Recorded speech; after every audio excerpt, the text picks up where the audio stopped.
तो अभी तक पिछले लेक्चर में अपन ने देखा था, लास्ट लेक्चर तक, कि जो केसिंग हेड होता है उसके कितने टाइप होते हैं, केसिंग हेड के क्या क्या फंक्शंस होते हैं।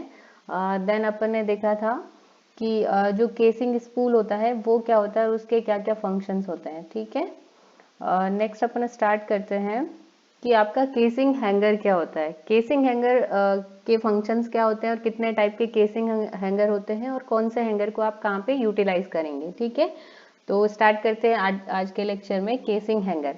केसिंग हैंगर क्या होता है कि आपका जो केसिंग हेड आपने यूज़ किया था या फिर कहीं पे जहाँ पे आपका जो सरफेस केसिंग है और प्रोडक्शन केसिंग है, उन दोनों के बीच में आपने कहीं पे इंटरमीडिएट केसिंग अगर इंस्टॉल करी थी, देन वहाँ पे अपन केसिंग स्पूल यूज़ कर रहे थे। ठीक है, तो उस केसिंग स्पूल का अपन देखते हैं कि जो केसिंग स्पूल है आपका और केसिंग हैंगर है, इन दोनों में आपका एक जो केसिंग को हैंग करके रखने का काम करेगा वो होता है आपका केसिंग हैंगर। ठीक है, तो अभी देखते हैं केसिंग हैंगर कहाँ कहाँ पे रिक्वायर्ड होगा। के both the casing head and the casing spool assemblies में require the use of the casing hangers. ठीक है, तो जो आपका केसिंग हेड है और जो केसिंग स्पूल है, ये दोनों ही असेंबली में आपका यूटिलाइजेशन होगा किसका, केसिंग हैंगर का। ठीक है, अब देखते हैं कि जो केसिंग हैंगर है वो क्या करेगा। Casing hanger attach to the end of a given casing string, मतलब जो केसिंग स्ट्रिंग है उसके एंड पे लगा होगा आपका केसिंग जो हैंगर है वो, and suspend and seal the casing string in the top ball of A casing head और स्पूल। जो आपने केसिंग स्पूल और हेड देखा था अपन ने, तो इसमें आपने बोला था कि ये जो ऊपर का पार्ट है ये टॉप बॉल है इसका। ठीक है, तो इसमें क्या करेगा, केसिंग को हैंग करके रखने का काम करेगा और उसको सस्पेंड करने का काम करेगा, ये करेगा आपका केसिंग हैंगर। ठीक है, अब जो केसिंग हैंगर है वो आपके जनरली दो टाइप के होते हैं मेनली। तो एक होते हैं आपके स्लिप टाइप के हैंगर, दूसरे होते हैं आपके मैंडल टाइप के हैंगर। ठीक है, तो जो स्लिप टाइप हैंगर है उनको जनरली अपन इंस्टॉल करते हैं, रन कर सकते हैं, या तो अपन आपका जो केसिंग है उसको अपन ने सीमेंट कर दिया है, या फिर सीमेंटिंग करने के बाद में कर सकते हैं, या सीमेंटिंग करने से पहले भी कर सकते हैं। ठीक है, तो slip type hanger that are installed around the casing after it is run. ठीक है, केसिंग को रन करने के बाद आइदर बिफोर और after the casing is cemented into place. ठीक है, जब केसिंग को या तो रन कर दिया है अपन ने, देन उसके बाद या तो अपन ने सीमेंट उसमें कर दिया है या अपन उसमें सीमेंट बाद में कर सकते हैं। ठीक है, तब अपन स्लिप टाइप के हैंगर्स यूज करते हैं। अब जनरली इनका जो मेन यूटिलाइजेशन है स्लिप टाइप के हैंगर का, वो क्या है, slip type casing hangers are used as a contingency when pipe is stuck.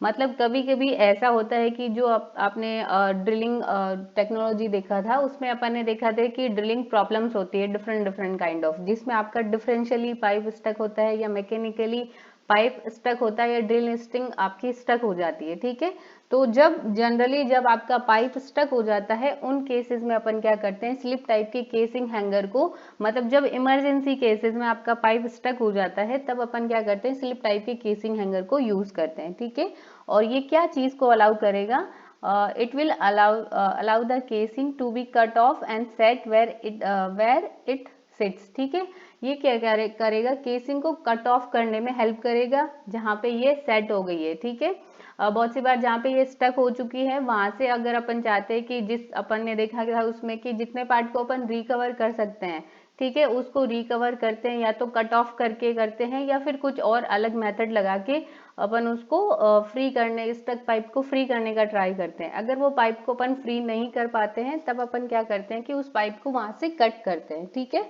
तो वो कट करेंगे उस पाइप को, तब अपन क्या करेंगे, उस पाइप को होल्ड करके रखने के लिए अपन स्लिप टाइप के हैंगर हैं उनको यूज करते हैं।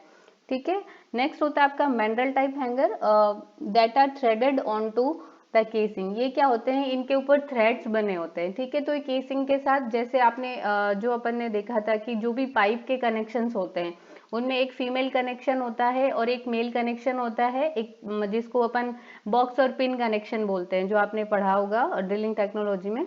तो वैसे ही क्या होता है कि मैंडल टाइप हैंगर के अंदर थ्रेड्स बने होते हैं। ठीक है, तो ये थ्रेड्स केसिंग के ऊपर भी आपके थ्रेड बने हुए हैं और इसके ऊपर भी थ्रेड बने हुए हैं। ठीक है, तो ये क्या करेगा, दोनों थ्रेड इसके आपस में अपन वहां पे उसको कनेक्ट करके रखेंगे। ठीक है, और वो केसिंग को हैंग करके रखने में हेल्प करेगा। Mandrel type casing hangs provide superior well control ये ज़्यादा अच्छे से वेल कंट्रोल प्रोवाइड करते हैं। वेल कंट्रोल इट मीन्स कि वो प्रेशर जो सीलिंग होती है उसको प्रेशर सील को और ज़्यादा अच्छा या ज़्यादा प्रीडोमिनेंटली अच्छे से इफेक्टिव प्रेशर सील प्रोवाइड करता है, ठीक है। When lengthening the hanger and improve the annular seal, annular seal की बात करते हैं कि एनुलर सील कौन सी सील की बात कर रहे हैं। जनरली अपन देखते हैं यहाँ पे इस टाइप के केसिंग हैंगर होते हैं आपके, ठीक है। तो इनमें देख सकते हैं कि ये होते हैं आपके स्लिप टाइप के हैंगर। तो इनमें क्या होगा कि यहाँ से जो ये इन दोनों को क्या करेंगे, यहाँ पे बीच में आपका केसिंग का पाइप होगा, उसका पाइप के अराउंड इसको ऐसे रैप करेंगे। देन उसको ये जो आपकी पिन है इसको हटा के दोनों को आपने रैप किया, दोनों पार्ट को पाइप के अराउंड, और फिर उस पिन को वापस इंसर्ट कर दिया और उसको कनेक्ट कर दिया, ठीक है। इस तरह से आप ये पाइप को हैंग करके रखते हैं या केसिंग को हैंग करके रखते हैं, ठीक है। जो दूसरे टाइप के अपन ने देखे थे मेंटल टाइप के, तो उनमें क्या होता है कि जैसे ये थ्रेड्स बने हुए हैं, ठीक है, तो ये थ्रेड्स क्या करेंगे, इनके अंदर जो आपका केसिंग का पार्ट है वो आके इसमें थ्रेडेड कनेक्शन में कनेक्ट होगा, ठीक है। तो ये क्या करता है कि जो आपका जो हैंगर है केसिंग हैंगर, तो ये केसिंग को हैंग करने का काम करेगा। तो जो आपका आपने वेल हेड केसिंग हेड लगाया था उसके अंदर आपका केसिंग हैंगर लगा है, ठीक है। तो इनके बीच में आपको क्या प्रेशर सील चाहिए होगा, तो ये जो एनुलर बीच में स्पेसिंग रहेगी उसमें बहुत अच्छे से प्रेशर सील प्रोवाइड करता है मेंडल टाइप वाला, ठीक है। नेक्स्ट अगर अपन बात करते कि जो आपकी सेलो इंटरमीडिएट स्ट्रिंग्स होती है, मतलब जो केसिंग होती है इंटरमीडिएट जो सेलो डेप्थ पे होती है, strings are usually suspended from the hanger and then cemented to the surface। उसमें जो स्लिप टाइप हैंगर की बात कर रहे थे अपन, उसमें अपन बोल रहे थे कि वो कभी भी आप इंस्टॉल कर सकते हैं। केसिंग को आपने रन कर दिया है, सीमेंट कर दिया है, देन उसके बाद भी आप उस हैंगर को रन कर सकते हो, ठीक है। या फिर आपने केसिंग को रन किया फिर हैंगर लगाया देन आपने सीमेंट किया, ठीक है। बट जो आपकी शेलो डेप्थ पे इंटरमीडिएट टाइप की जो स्ट्रिंग्स होती है उनको अपन यूजुअली क्या करते हैं, हैंगर से सस्पेंड करते हैं, देन उनको सीमेंटेड करते हैं सरफेस तक, ठीक है।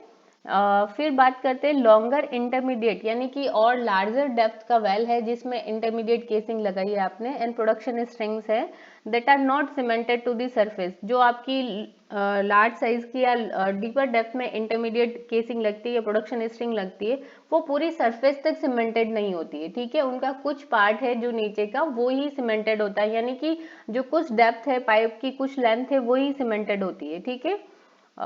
while the cement that are not cemented to surface are usually cemented while the casing is suspended in the tension। अब जो ये वाली आपकी प्रोडक्शन स्ट्रिंग है यानी कि प्रोडक्शन केसिंग है और इंटरमीडिएट केसिंग है, इन दोनों को आप क्या करते हैं, सस्पेंड करके रखते हैं ट्रैवलिंग ब्लॉक से, मतलब जिससे आप रन कर रहे हैं, आपका रिग का ऊपर जो ट्रैवलिंग ब्लॉक है और हुक है उसी के थ्रू आप पाइप को कनेक्ट करके रन कर रहे हैं, ठीक है। तो उसमें क्या करते हैं अपन टेंशन की थोड़ा टेंशन क्रिएट करके रखते हैं और उसके थ्रू अपन रिग का जो ट्रैवलिंग ब्लॉक है उसके थ्रू प्रोडक्शन स्ट्रिंग को क्या करते हैं, रन करके रखते हैं, ठीक है। After the cement has set, मतलब कि इसमें अपन हैंगर को यूज नहीं करते, केसिंग हैंगर को, इन दोनों टाइप की जो केसिंग्स हैं उनमें सीमेंटिंग करने के लिए। जैसे स्लिप टाइप में अपन ने बोला था कि अपन पहले रन कर सकते हैं फिर सीमेंट कर सकते हैं हैंगर लगाने के बाद, ठीक है। पर इसमें ऐसा नहीं होगा, इसमें अपन क्या करते हैं, जो आपका ट्रैवलिंग ब्लॉक है उसी के थ्रू अपन जब प्रोडक्शन स्ट्रिंग इनको रन करते हैं तो पहले अपन सीमेंट करते हैं और ट्रैवलिंग ब्लॉक से ही रन करके रखते हैं और वहाँ पे कुछ टेंशन की फॉर्म में अपन उसको कुछ टेंशन क्रिएट करके उससे रन करके रखते हैं, ठीक है। After the cement has set for a few hours, अपन देखते हैं कि कुछ आवर्स में आपका सीमेंट सेट हो गया है, देन क्या करते हैं अपन, the travelling block pulls a calculated tension on the casing above the cement, ठीक है। अब क्या करेंगे, जो आपने टेंशन की फॉर्म टेंशन क्रिएट करके ट्रैवलिंग ब्लॉक से पुल करके रखा हुआ था, अब अपन क्या करेंगे, उसको ट्रैवलिंग ब्लॉक को एक कैलकुलेटेड टेंशन देंगे केसिंग के ऊपर, ठीक है, सो दैट आपका जो सीमेंट सेट हुआ है वो वापस से मिसप्लेस नहीं हो, ठीक है, और अपन पाइप को वहां पे सेट कर सके प्रोडक्शन स्ट्रिंग को। It is at this point the hanger is set in the ball, और इस पॉइंट पे जब अपन केस ट्रैवलिंग ब्लॉक को टेंशन क्रिएट करके कैलकुलेटेड पुल प्रोवाइड करते हैं, उस टाइम में आपका जो केसिंग के अंदर जो बॉल है ऊपर जहाँ पे आपका हैंगर लगना है, उस टाइम पे आपका हैंगर सेट होगा, ठीक है। तो बेसिकली ये क्या बताना चाह रहा था कि जो आपकी नॉर्मली सरफेस केसिंग्स होती है जिनके लिए हैंगर्स लगते हैं, उनको अपन स्लिप टाइप हैंगर से भी कर सकते हैं, या क्योंकि वो पूरी सरफेस तक आपकी सीमेंटेड होती है, इसलिए अपन हैंगर को या तो लगा के पूरे को सीमेंट कर सकते हैं, ठीक है, या फिर अपन सीमेंट करने के बाद भी हैंगर लगा सकते हैं, ठीक है।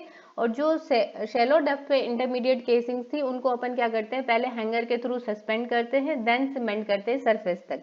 अगर लॉन्गर डेप्थ में है या लार्जर डेप्थ में आपकी इंटरमीडिएट या प्रोडक्शन स्ट्रिंग है जिनको अपन सरफेस तक सीमेंट नहीं करते हैं, ठीक है, तब अपन क्या करते हैं, उनको ट्रैवलिंग ब्लॉक से सस्पेंड करके रखते हैं, ठीक है। देन उसके बाद अपन क्या करते हैं, सीमेंट आपकी सेट हो जाएगी, उसके बाद अपन क्या करते हैं, ट्रैवलिंग ब्लॉक से एक कैलकुलेटेड पुल या टेंशन उस पर क्रिएट करते हैं, उसको पुल प्रोवाइड करते हैं, तो उसकी वजह से जो आपकी केसिंग हेड के अंदर जो बॉल है उसके अंदर जो आपने हैंगर लगाना है वो इस टाइम पे क्या होगा, हैंगर सेट होगा। तो इसका मतलब ये है कि जो प्रोडक्शन स्ट्रिंग है आपकी और जो इंटरमीडिएट है जो लार्जर डेप्थ पे है, इन दोनों को अपन क्या करते हैं, सीमेंट करने के बाद जब अपन पुल प्रोवाइड करते हैं तब उसके अंदर केसिंग हैंगर को सेट करते हैं, ठीक है। तो एक तरह से सीमेंटिंग करने के बाद आपने हैंगर को इंस्टॉल किया है, ठीक है। फिर बात करते हैं, casing hanger are often called slips और seals as they are design with built in seals, ठीक है। अब जो केसिंग हैंगर है उनको जनरली अपन स्लिप्स भी बोल सकते हैं या सील भी बोल सकते हैं,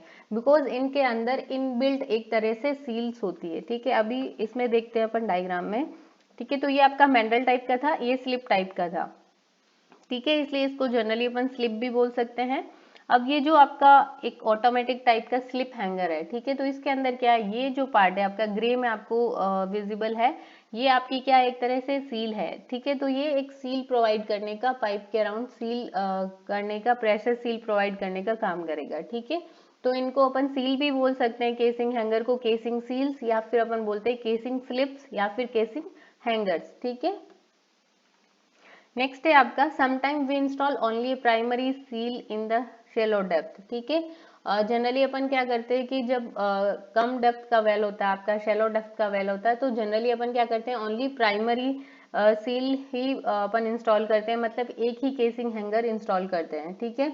अगर बहुत सी बार क्या होता है कि अपन lockdown also called hold down screws are use to hold the hanger in the place. अब जो केसिंग हैंगर है उसको भी वहां पे केसिंग हेड के साथ वो वहीं पे हैंग रहे और केसिंग के लोड को बेयर करे, तो उसके लिए क्या होते हैं, उसके अंदर लॉकडाउन स्क्रूज होते हैं या होल्ड डाउन स्क्रूज होते हैं, ठीक है। तो अपन देखते हैं इसके अंदर लॉकडाउन स्क्रूज या हैंगर स्क्रूज का है, तो ये इसके लॉकडाउन स्क्रूज है, ठीक है। तो ये अलग अलग टाइप के, ये यहाँ पे इसकी सील है, ये इसका स्लिप अरेंजमेंट है, अलग अलग टाइप के स्लिप्स हैं। तो इनके अंदर अलग अलग टाइप के जैसे ये हैंगर्स लगे होंगे, ठीक है, लॉकडाउन स्क्रूज लगे होंगे जो हैंगर को वहां पे इन प्लेस या उसका जो जगह है उस पे इंस्टॉल करके रखने में काम आएगी, ठीक है। इट मे बी 1 पीस 2 और 3। अब जो हैंगर्स हैं वो अलग अलग डायमीटर के हो सकते हैं, लार्जर डायमीटर में अलग अलग टाइप के हैंगर्स हो सकते हैं, ठीक है। तो ये था आपका कि केसिंग हैंगर क्या होता है और कितने टाइप के केसिंग हैंगर होते हैं, और केसिंग हैंगर को अपन कौन सी केसिंग में कब इंस्टॉल करते हैं, आफ्टर सीमेंटेशन या बिफोर सीमेंटेशन। अब देखते हैं केसिंग हैंगर के फंक्शंस। केसिंग हैंगर के क्या क्या फंक्शंस होते हैं, to suspend the load of the casing string from the casing head और स्पूल, ठीक है। ये जनरल जो सबसे फर्स्ट एंड फॉरमोस्ट इसका जो फंक्शन होता है वो ये होता है कि जो भी केसिंग स्ट्रिंग का लोड किसके ऊपर आ रहा था, अभी तक आपका जो केसिंग हेड था और केसिंग स्पूल था उसके ऊपर आ रहा था, ठीक है। तो उसके लोड को सस्पेंड करना, जो केसिंग स्ट्रिंग का लोड आ रहा था, तो एक तरह से जो केसिंग स्ट्रिंग है उसको पूरा हैंग करने का, जो हैंग करने का और सस्पेंड करने का लोड है वो किसके ऊपर आएगा, अब डिस्ट्रीब्यूट होके आपका केसिंग हैंगर के ऊपर भी आएगा, ठीक है। देन उसके अलावा to centre the casing in the head, अब क्या करेगा कि जो आपने केसिंग हेड लगाया है उसके अंदर एक सेंट्रल पोजीशन में आपकी केसिंग रहे, तो उसको सेंट्रल पोजीशन में रखने के लिए भी हेल्प कौन करेगा, आपका केसिंग हैंगर हेल्प करेगा, ठीक है। Then to provide a primary seal against the inside of the casing head, मतलब जो केसिंग हेड के अंदर प्राइमरी सील की और सेकेंडरी सील की बात करी थी अपन ने, जो सेकेंडरी सील आपका सिर्फ और सिर्फ केसिंग स्पूल में था और जो केसिंग हेड था उसमें प्राइमरी सील थी, ठीक है। तो उसको एक प्रेशर सील प्रोवाइड करना या प्रेशर से आइसोलेट करना, and isolate the casing annulus pressure from the upper wellhead components, ठीक है। उसके अलावा क्या होगा कि जो ऊपर के वेल हेड के कंपोनेंट है, जैसे अपन देखते हैं कि केसिंग हेड है, उसके ऊपर आपका केसिंग स्पूल हो सकता है, उसके ऊपर आपका ट्यूबिंग हेड हो सकता है, उसके ऊपर आपका क्रिसमस ट्री होगा, ठीक है। तो उसके इनकी वजह से भी कुछ ना कुछ उनका प्रेशर आएगा उनके ऊपर। तो अपर वेल हेड के कंपोनेंट है, उनको उनकी वजह से जो प्रेशर क्रिएट हो रहा है वो केसिंग के एनुलस के ऊपर या केसिंग का एनुलस का जो प्रेशर है उसके ऊपर इम्पैक्ट ना डाले, उसके लिए भी उसको आइसोलेट करने का काम करेगा आपका केसिंग हैंगर, ठीक है। तो ये 3 to 4 मेन फंक्शंस होते हैं केसिंग हैंगर के, ठीक है। नेक्स्ट अपन देखते हैं पेक ऑफ फ्लेंज। अब पेक ऑफ फ्लेंज क्या होती है, ये जनरली क्या होती है कि अपन बहुत रेयरली यूज होती है, जरूरी नहीं है कि आप हर बार ही हर एक वेल पे आप इसको यूज करो। कुछ पर्टिकुलर ऑपरेशंस होते हैं जहाँ पे आप पेक ऑफ फ्लेंज को यूज करते हैं, ठीक है। So peck of flange is rarely used. Then it is set above a casing head or spool assembly and also sealed against the intermediate or production casing to enable a safe increase in pressure rating between the casing head or spool or any wellhead equipment above the flange, for example a tubing head.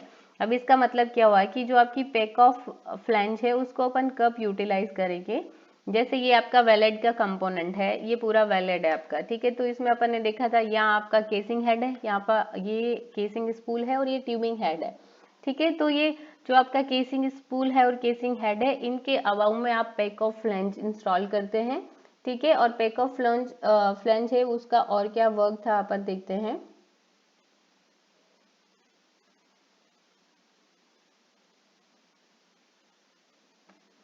ये यहाँ पे अपन ने install किया, देखो set about the casing head और spool, वहां पे अपन ने इंस्टॉल किया, and also sealed against the intermediate और प्रोडक्शन केसिंग। इसको क्या करेंगे कि उसके अलावा ये सील ऑफ करने का काम करेगी, कहाँ पे आपकी इंटरमीडिएट और प्रोडक्शन केसिंग है उसको, सो दैट उनके अंदर अगर किसी भी ऑपरेशन की वजह से प्रेशर है वो आपका इंक्रीज हो सकता है, ठीक है। तो प्रेशर इंक्रीज होने की वजह से जो आपका वेलेड है और जो वेलेड के अदर इक्विपमेंट है लाइक आपका ट्यूबिंग हेड है, तो उनके ऊपर उस प्रेशर इंक्रीमेंट का एकदम से इम्पैक्ट ना जाए, ठीक है। सो दैट उसको प्रोटेक्ट करने के लिए अपन क्या करते हैं, ट्यूबिंग हेड को प्रोटेक्ट करने के लिए अपन पैक ऑफ फ्लैंज इंस्टॉल करते हैं, ठीक है। It is also known as the restricted pack off flange भी बोलते हैं, या फिर इसको क्रॉस ओवर फ्लैंज भी बोलते हैं, ठीक है। अब देखते हैं कि आपकी फ्लैंज है वो दिखती कैसी है। ये आपकी फ्लैंज है, इसके अंदर ये जो है ये सील प्रोवाइड करने का काम करेगी जो इंटरमीडिएट एंड प्रोडक्शन केसिंग है उसके वहां, ठीक है। उसके अलावा ये इसके रिंग गैस्केट्स हैं, ठीक है। अब देखते हैं कि पैक ऑफ फ्लैंज के फंक्शंस कहाँ होते हैं, या इसको कहाँ पे अपन ने बोला कि बहुत रेयरली यूज करते हैं अपन वेल के अंदर, तो अपन देखेंगे कि जनरली इसको अपन कहाँ पे यूज करेंगे, ठीक है। It may be use during the well reentry where anticipated pressure rise. अब well reentry it means क्या हुआ कि वेल के अंदर जब आपका वेल आपने एक बार ड्रिल कर दिया है, देन प्रोडक्शन पे डाल दिया वेल को, देन इन फ्यूचर अपन क्या करते हैं, जैसे अपन ने बोला था कि अपन वर्क ओवर ऑपरेशन करते हैं, ठीक है। कि वेल के अंदर कुछ ना कुछ डिफिकल्टी हुई है जिसकी वजह से वेल आपका प्रोडक्शन जो रेट आ रहा था वो प्रोडक्शन रेट आपका किसी भी वजह से कम हो गया है, ठीक है। तो उस प्रोडक्शन रेट को कम हो गया है, तो उसको अपन चेक करने के लिए वेल के अंदर, या फिर जैसे आपका सीमेंटिंग है, प्राइमरी सीमेंटिंग जो आपने किया था वो अच्छे से नहीं हुआ है, फॉल्टी हो गया है, तो उसकी वजह से अपन क्या करते हैं, वेल के अंदर वापस री एंट्री करते हैं, ठीक है। तो उस पर्टिकुलर ऑपरेशन के ड्यूरेशन में अगर अपन ऐसा एंटिसिपेट करते हैं या ऐसा प्रिडिक्ट करते हैं कि हाँ ये ऑपरेशन अगर मैं वेल के अंदर सीमेंटिंग करने जाऊं, ठीक है, वापस सीमेंट को रिपेयर करने जाऊं, तो हो सकता है वहां पे प्रेशर इंक्रीज हो सकता है एकदम से, ठीक है। तो उस प्रेशर इंक्रीज को जहाँ पे अपन एंटिसिपेट करते हैं, तो अपन क्या करते हैं उसके अंदर पैक ऑफ फ्लैंज को इंस्टॉल करते हैं वेलेड के ऊपर, ठीक है। जो अपन ने केसिंग हेड और केसिंग स्पूल के ऊपर लगाई थी, सो दैट ये क्या करे, प्रोडक्शन एंड इंटरमीडिएट केसिंग है उनको प्रेशर से आइसोलेट करे, ठीक है। और जो प्रेशर इंक्रीमेंट हो आपका वो एकदम सडन नहीं हो, ताकि एकदम सडन हुआ तो जो ट्यूबिंग हेड है वो आपका फेल हो सकता है, वो प्रॉपरली वर्क नहीं करेगा, तो उसको आइसोलेट करने के लिए और जो प्रेशर राइज हो रहा है उसको एक कंट्रोल वे में राइज करे, उसके लिए अपन पैक ऑफ फ्लैंज यूज करते हैं, ठीक है। इसके अलावा ये वेल री एंट्री के ड्यूरेशन में यूज हो सकता है। उसके अलावा इट इन टेम्पररी ऑपरेशंस, कुछ टेम्पररी ऑपरेशंस होते हैं, लाइक आपका प्रेशर टेस्टिंग प्राइमरी सील्स, जो केसिंग के अंदर आपके सील हैं, जो केसिंग हेड है आपका और जो केसिंग स्पूल है, उनके अंदर जो सील अपन ने बोला है कि केसिंग के अराउंड जो सील है उसको सील करता है, केसिंग के अराउंड जो एनुलर स्पेस एरिया है उसको सील करता है। तो उनको अगर टेस्टिंग करनी है, उनकी प्रेशर टेस्टिंग करनी है, तो उस time upon temporary pack of flange को इंस्टॉल कर सकते हैं। उसके अलावा ए safety device when drilling out the cement that remains in the shoe joint, ये अपन ने बात करी थी कि वेल के अंदर जब सीमेंट करते हैं, ठीक है, तो सीमेंट आपका केसिंग शू होता है, ठीक है, तो वहां पे भी केसिंग शू के वहां भी सीमेंट जाती है और उसको अपन बाद में क्या करते हैं, ड्रिल आउट कर देते हैं। इन केस अगर अपन ड्रिल आउट नहीं कर पाते हैं और उसके अंदर आपका सीमेंट अभी भी रिमेनिंग है, ठीक है, तो उस टाइम अगर अपन वहाँ पे कोई सेफ्टी डिवाइस इंस्टॉल करना चाहते हैं या उस सीमेंट को ड्रिल आउट करना चाहते हैं, देन भी अपन क्या करते हैं, पैक ऑफ फ्लेंज को इंस्टॉल करते हैं, ठीक है। तो बेसिकली पैक ऑफ फ्लेंज को अपन जो कुछ टेम्पररी वेल के अंदर ऑपरेशंस होते हैं जिनके ड्यूरेशन में अपन ऐसा एंटिसिपेट करते हैं दैट की प्रेशर वेल के अंदर एकदम से सडन इंक्रीज हो सकता है, तो उससे प्रोटेक्ट करने के लिए वेल हेड के अदर इक्विपमेंट है उनको उस प्रेशर राइज से अपन क्या करें, आइसोलेट करके रखें, सो दैट ये उनको इम्पैक्ट ना करें या उनको उनकी जो वर्किंग है उसको हैम्पर ना करें, ठीक है, इसलिए पैक ऑफ फ्लेंज को यूज करते हैं, ठीक है। नेक्स्ट अपन जो नेक्स्ट है ट्यूबिंग हेड, उस ट्यूबिंग हेड क्या होता है या उसके कितने टाइप्स होते हैं वो अपन देखेंगे नेक्स्ट क्लास में, ठीक है। Thank you.